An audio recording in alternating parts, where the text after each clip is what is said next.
I've decided to start a new life without you." The words hung in the air of the upscale restaurant where we'd gathered to celebrate my daughter's college graduation. Gregory, my husband of 28 years, stood with his champagne glass still raised, his announcement displacing the toast he was supposed to be making to Amelia's achievements. The clinking of silverware ceased. Conversations halted mid-sentence. 50 pairs of eyes darted between Gregory and me, waiting for my reaction, for the tears, the shouting, the dramatic exit everyone expected. Instead, I smiled. "Congratulations on your honesty. My name is Bianca Caldwell. I am 54 years old, and until this moment, I had been playing the role of the devoted wife and mother perfectly. I put my own career aspirations on hold to support Gregory through 3 business ventures, 2 career changes, and countless finding himself phases. I raised our brilliant daughter, Amelia, who sat beside me now, her graduation cap still perched on her head, her expression frozen in horror. From the corner of my eye, I could see Cassandra Wells, Gregory's much younger girlfriend, shifting uncomfortably at the back table where she sat with people I had considered friends for decades. The same friends who apparently knew about the affair but never thought to tell me. The same Cassandra who had attended our Christmas parties, who had once called me for advice about her career. With practiced calm, I reached into my handbag and pulled out a sealed cream-colored envelope. I placed it gently beside Gregory's plate. "What's this?" he asked, his triumphant expression faltering. "Something for you to read later," I replied, keeping my voice steady.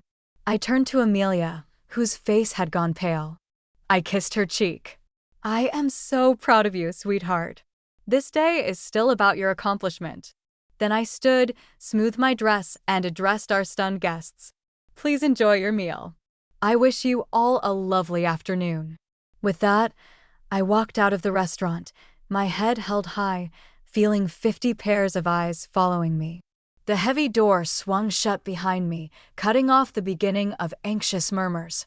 Outside, the Augustus summer heat hit me like a wall, but I welcomed it. For the first time in years, I could breathe freely. Behind me, I heard the restaurant door open and slam shut, followed by Gregory's voice, no longer confident but high-pitched and frantic. "Bianca, what the hell is this? What have you done?" I kept walking, allowing myself a small smile. The envelope I'd handed him contained the beginning of my revenge, one I'd been meticulously planning for months. I had always been the practical one in our marriage. While Gregory dreamed big and took risks, I maintained the stability our family needed. I was the one who saved for Amelia's education when Gregory invested unwisely in his friend's restaurant venture.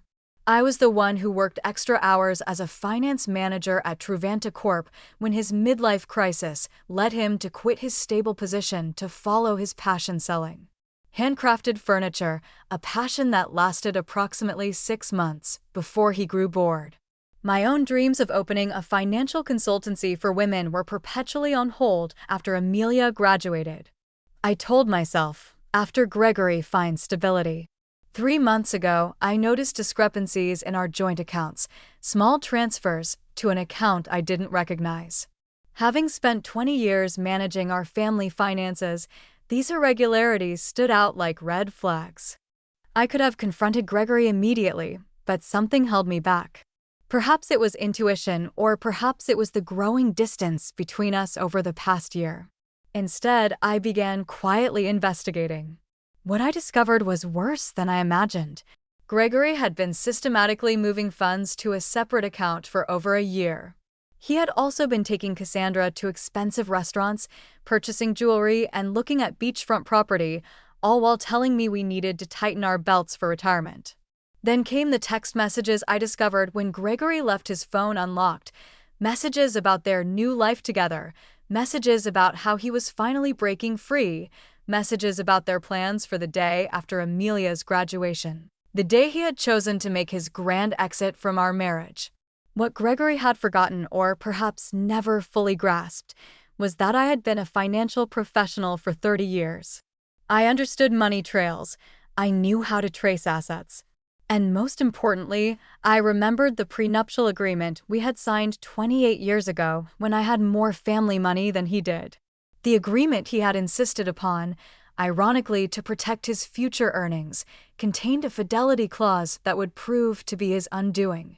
While Gregory plotted his escape with Cassandra, I was building my case. I consulted with attorneys, documented every hidden transfer, gathered evidence of their affair, and prepared divorce papers. I timed everything perfectly, knowing Gregory would want to wait until after Amelia's graduation to avoid ruining her big day. What he didn't expect was that I would serve the divorce papers the morning of the graduation, before his planned announcement. But with the papers still safely hidden in court records, not yet accessible to him, what Gregory didn't know was that I was always 3 steps ahead. I didn't return to the restaurant. Instead, I drove to our home, a spacious colonial in Augusta's historic district that we had purchased 15 years ago, the house that Gregory had already promised to Cassandra, according to text messages that he didn't realize I had seen. I parked in the driveway and calmly entered what had been our shared space for over a decade. Everything looked the same. The family photos on the walls, the antique grandfather clock that had been my father's, the worn leather couch where Gregory and I had once dreamed of our future together. Yet everything had changed. I went upstairs to the master bedroom and opened the closet. Gregory's clothing was already packed in a suitcase. Hidden in the back, ready for his planned departure tomorrow, I smiled at his predictability. He had always been meticulous about clothing, but careless about the important things. My phone buzzed incessantly with messages from friends at the restaurant, from Amelia, even from Gregory's sister, Diana, who had flown in for the graduation. I responded only to my daughter, "I'm okay. This isn't your burden to carry. Enjoy your graduation day. We'll talk tonight. I love you." I had protected Amelia from the truth for months, not wanting to overshadow her final semester with family drama. She would be angry that I hadn't told her, but I knew she would understand eventually. Amelia had inherited my practicality along with her father's charisma, a powerful combination that had helped her graduate with honors. 3 hours later, I heard Gregory's car in the driveway. The front door slammed open. "Bianca," he shouted, his voice echoing through the house. "Where are you?" I was sitting in the living room, calmly reviewing documents on my laptop. I closed it as he stormed in, his face flushed with anger, the envelope clutched in his hand. "What is the meaning of this?" he demanded, waving the papers. "You served me with divorce papers today of all days." "I thought it aligned nicely with your plans," I replied calmly. "You wanted to start your new life. I'm simply helping facilitate the transition." "You had no right to." "I had every right," I interrupted, my voice steady. "Just as you had every right to choose Cassandra. We all make choices." "The prenup expired years ago," he said, his voice suddenly smug. "Any lawyer will tell you that." I allowed myself a small smile. Actually, it didn't. Section 12 specifically states that the fidelity clause remains in effect for the duration of the marriage. Your lawyer should have explained that to you. "Oh, wait, you didn't consult one, did you?" The color drained from his face as reality sank in. The prenup he had insisted upon to protect his potential wealth would now cost him everything: the house, the vacation property in Savannah, his portion of our retirement accounts. His grand gesture at the restaurant had just become the most expensive announcement of his life. "You can't do this to me," Gregory said, collapsing onto the couch. "We built this life together, and you chose to end it." I replied, though not in the way you planned. Gregory's phone buzzed persistently in his pocket. He glanced at it, then ignored it. Cassandra, no doubt, wondering where he was and why he wasn't following their carefully orchestrated plan. "You've always been calculating, Bianca, but this is cold," he said, trying a different approach. "What about our history? 28 years together means nothing." I studied him, this man I had loved for nearly 3 decades, the man who had held my hand through 2 miscarriages before we had Amelia, the man who had once surprised me with a weekend trip to Charleston for our 10th anniversary. When had he changed? Or had he always been this person and I had been too blind to see? I noted to notice our history meant everything to me. I answered truthfully. That's why your betrayal hurt so deeply. His expression softened momentarily, perhaps seeing an opening. Then maybe we can fix this. I made a mistake. People make mistakes. This wasn't a mistake, Gregory. This was a calculated plan spanning more than a year. You systematically moved our money. You looked at property with her. You planned to announce our separation publicly to humiliate me. His face hardened again. You're exaggerating. Am I? I picked up my phone, opened the recording app, and played his own voice. After the graduation, I'll tell her it's over. A public setting is better. She won't make a scene in front of everyone. Then Cassandra's voice, and she has no idea about the money, Gregory. Again, none. Bianca trusts me completely. That's her weakness. The blood drained from his face. You recorded our conversations? That's illegal. Not in Georgia when one party consents, I responded, and not when it's in your own home. I didn't record your private moments with Cassandra. I'm not cruel, just the conversations about your plans to defraud me. Gregory stood suddenly agitated. I need to make some calls. Of course, I said. Your attorney might be a good start. I'll be staying at Diana's tonight. Diana's? He sputtered. My sister's house. I nodded. She's quite upset with you, actually. She was the one who first spotted you and Cassandra together last Christmas. She didn't tell me immediately. She confronted you first. You promised her it was nothing, that you would end it. When she realized you hadn't, she came to me. This was another blow he hadn't anticipated. Diana and I had always been close, but Gregory never imagined his own sister would choose my side. Everyone's betraying me, he muttered. Ironic, isn't it? I gathered my purse and a small overnight bag I had packed earlier. You have until tomorrow evening to remove your things from the house. After that, the locks will be changed. As I headed toward the door, Gregory called after me, desperation in his voice. What about Amelia? Have you thought about how this affects her? I paused, anger finally breaking through my calm facade. Don't you dare use our daughter as a shield, Gregory. You certainly weren't thinking about her when you were planning your new beachfront life with Cassandra. His phone buzzed again. This time he looked at it and groaned. Problem? I asked. Cassandra is at the apartment already. She's moved her things in. I couldn't help but smile. The apartment you put in both your names? The lease you signed last month. Gregory nodded, looking confused. You might want to check with the leasing office. That application was flagged for credit issues and never completed. The agent called our home phone to verify information. I handled it myself. I walked out the door, leaving Gregory to face the first of many consequences. His perfectly planned new life was unraveling faster than he could process. Diana lived in a charming bungalow across town, close to the university. It was a city where she taught literature. When I arrived, she greeted me with a fierce hug. I just heard from Amelia, she said, pulling me inside. Are you okay? I'm better than I expected, I admitted, following her to the kitchen where a bottle of wine was already open. I never thought Gregory would make such a spectacle, Diana said, pouring 2 glasses. The restaurant, in front of everyone, he's lost his mind. It was meant to humiliate me, I explained, accepting the glass.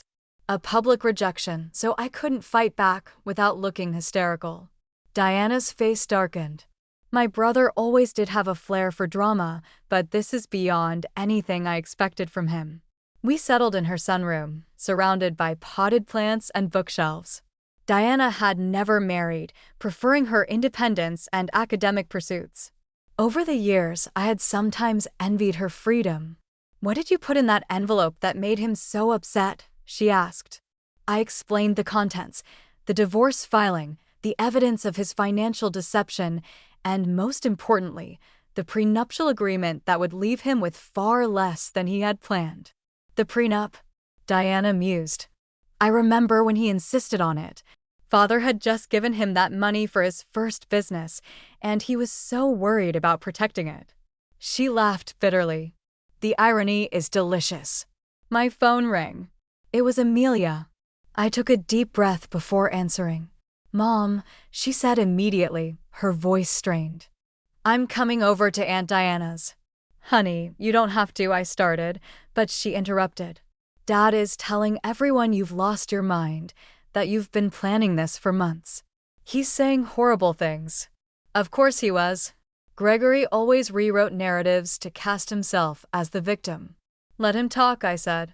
"The truth will become clear soon enough." 20 minutes later, Amelia arrived, still in her graduation dress, but with her makeup smudged from crying. She fell into my arms like she used to as a child after a nightmare. "Why didn't you tell me?" she asked, her voice muffled against my shoulder. "I didn't want to ruin your final semester," I explained. "You worked so hard for this day." She pulled back, wiping her eyes. "Well, Dad took care of ruining it anyway." We moved to Diana's living room, where Amelia finally got the full story, how I had discovered the affair, the financial deceptions, and the plans Gregory and Cassandra had made. "I knew something was off with Dad," Amelia admitted. "He's been different, distracted, always on his phone. But I never imagined. None of us want to see these things in people we love," Diana said gently. My phone buzzed with a text message from Philip Anderson, my attorney. The emergency filing had been approved. The accounts I had identified were frozen pending the divorce proceedings. Gregory now had limited access to funds, enough for living expenses, but not enough to follow through on the property purchases he had planned with Cassandra. I showed the message to Diana and Amelia. "Good," Amelia said firmly. "He deserves it." Armed me, but I wasn't naive. "He's still your father," I reminded her. "Your relationship with him is separate from what's happening between us." Amelia shook her head. "Maybe someday, but right now I can't even look at him. He hugged me this morning and told me how proud he was, all while planning to blow up our family." Hours later, the doorbell rang, interrupting our conversation. Diana went to answer it, returning moments later with a troubled expression. "It's Gregory," she said, "and he's not alone." I steeled myself as Diana led Gregory and Cassandra into the living room. Cassandra looked uncomfortable, shifting her weight from one foot to the other, her eyes darting around the room. She was 37, not exactly a trophy wife, but still 17 years my junior, with shoulder-length blonde hair and the kind of confidence that comes from never having faced real hardship. Gregory, by contrast, looked furious. His earlier desperation had hardened into anger. "Bianca, you need to stop this insanity," he demanded. "Unfreeze the accounts. We can discuss this like reasonable adults." Amelia stood up, placing herself slightly in front of me. "Maybe you should have tried being reasonable before announcing to everyone that you were leaving, Mom." Gregory's eyes widened as if just noticing our daughter, Amelia. "This doesn't involve you." "Doesn't involve me," she echoed incredulously. "You blew up our family on my graduation day, and it doesn't involve me?" Cassandra touched Gregory's arm. "Greg, maybe we should go." He shook her off. "No, I'm not leaving until Bianca agrees to be rational about this." Diana folded her arms. "My sister-in-law seems to be the only rational person in this scenario. You're the one who created this mess, Gregory." I remained seated, watching the drama unfold. For years, I had been the peacemaker, the one who smoothed over conflicts and kept everyone happy. That role was exhausting, and I had finally set it down. "The accounts will remain frozen until the preliminary hearing," I said calmly. "That's in 3 days. The judge will determine appropriate asset division at that time." 3 days. Gregory sputtered. "What am I supposed to do for 3 days?" "You have your personal account," I reminded him, "the one you've been funneling money into for the past year." "That should be sufficient." Cassandra's head whipped toward Gregory. "You have a separate account with how much in it?" An interesting dynamic was emerging. Clearly, Gregory hadn't been entirely forthcoming with Cassandra either. Gregory ignored her question. "This is vindictive, Bianca. This isn't like you." "Perhaps you never really knew me," I replied, just as I apparently never really knew you. Amelia turned to Cassandra. Did you know he was going to announce it like that at my graduation celebration? Cassandra had the decency to look ashamed. I thought he was going to talk to your mother privately. The announcement today was unexpected. Gregory shot her a betrayed look. Cracks were already forming in their united front.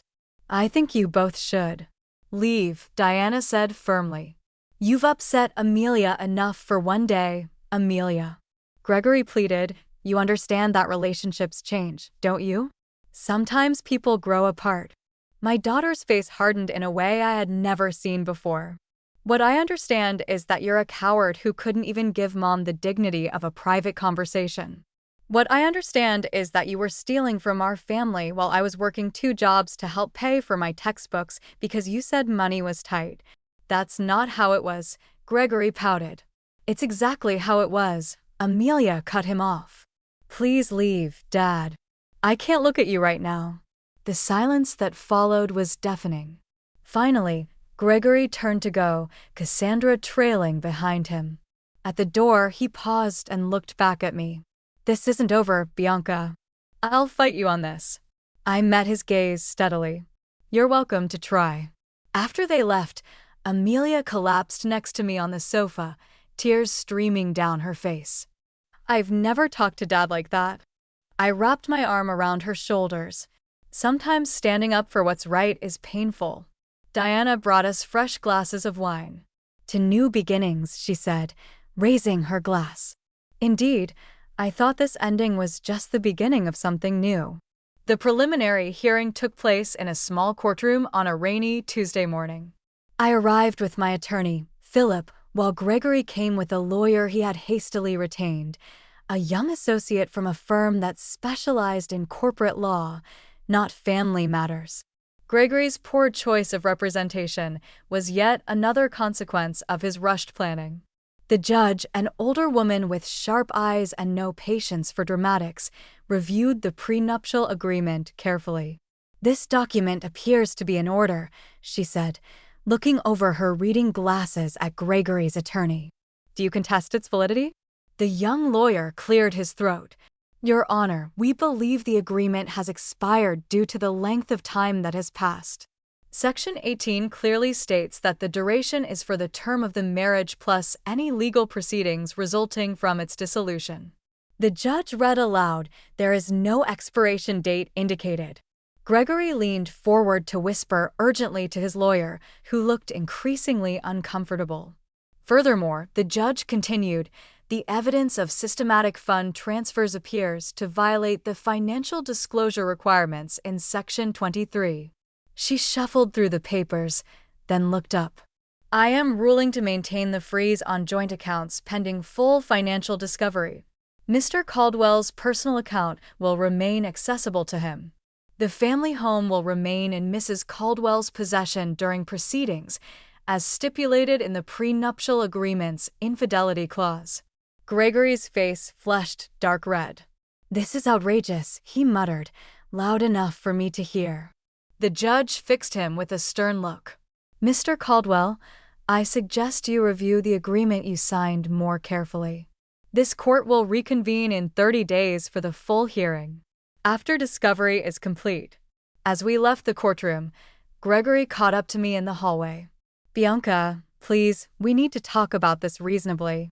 20 years together has to count for something. It counted for everything, I replied, until you decided it didn't. I walked away, leaving him standing alone in the courthouse corridor, the weight of his choices finally beginning to sink in. Word spread quickly through our social circle. Friends called daily, some offering support, others seeking gossip. I maintained a dignified silence about the details, simply saying, Gregory and I are separating. These things happen. Meanwhile, Gregory's carefully constructed facade was crumbling. The image he had cultivated as a successful businessman and devoted family man was tarnished beyond repair. The financial freeze meant he couldn't follow through on promises made to Cassandra. The beachfront property they had been planning to purchase fell through. The luxury car he had put a deposit on had to be canceled 2 weeks after the hearing. Diana called me, her voice tinged with amusement. Have you heard the latest? Cassandra moved out already. I wasn't entirely surprised, but the speed was impressive. Apparently, she discovered that Gregory's business isn't doing as well as he claimed. The substantial savings he talked about don't exist. She told her friend Jennifer that she didn't sign up to date a man with financial problems. I couldn't help but laugh. He always was good at creating illusions. Meanwhile, I was rebuilding. The financial security I had always maintained separate from our joint accounts gave me freedom Gregory hadn't anticipated.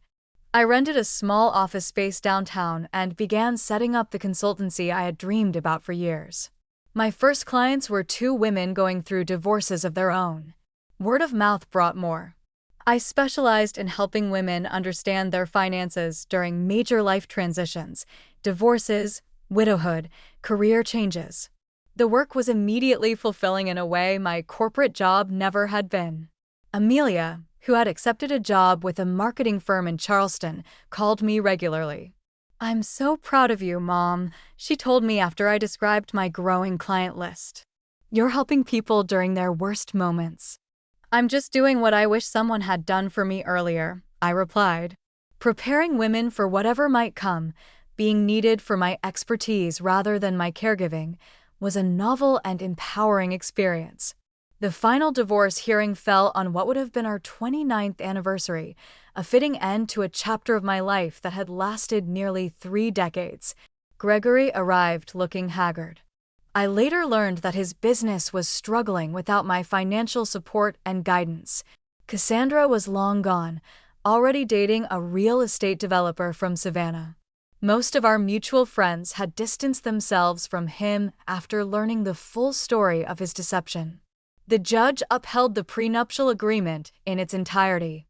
Gregory left with his personal possessions, his struggling business, and the money in his private account, which, after paying his attorney, was barely enough to secure a small apartment. I retained our home, my retirement accounts, and 70% of our joint investments, exactly as the prenuptial agreement stipulated in cases of infidelity. The justice was poetic. The very document Gregory had insisted upon to protect himself had become his downfall. As we left the courtroom, Gregory approached me one last time. I made a terrible mistake, he said quietly. Is there any chance we could? No, I interrupted, gentle but firm. That door is closed. I understand, he replied, and for once, I believed he did. I hope you find happiness, Bianca. You deserve it. It was perhaps the first honest thing he had said to me in years. 6 months later, my consultancy, Caldwell Financial Transitions, was thriving. I had moved from a small office to a larger space and hired 2 associates. I specialized in helping women secure their financial futures, particularly through major life changes. Amelia visited often, proud of what I had built. You know what's ironic? She said during one visit. If Dad had just been honest from the beginning, he might have kept half of everything. Sometimes people can't see beyond what they want in the moment, I replied. The woman who had once defined herself as Gregory's wife and Amelia's mother had discovered a new identity: mentor, business owner, and advocate.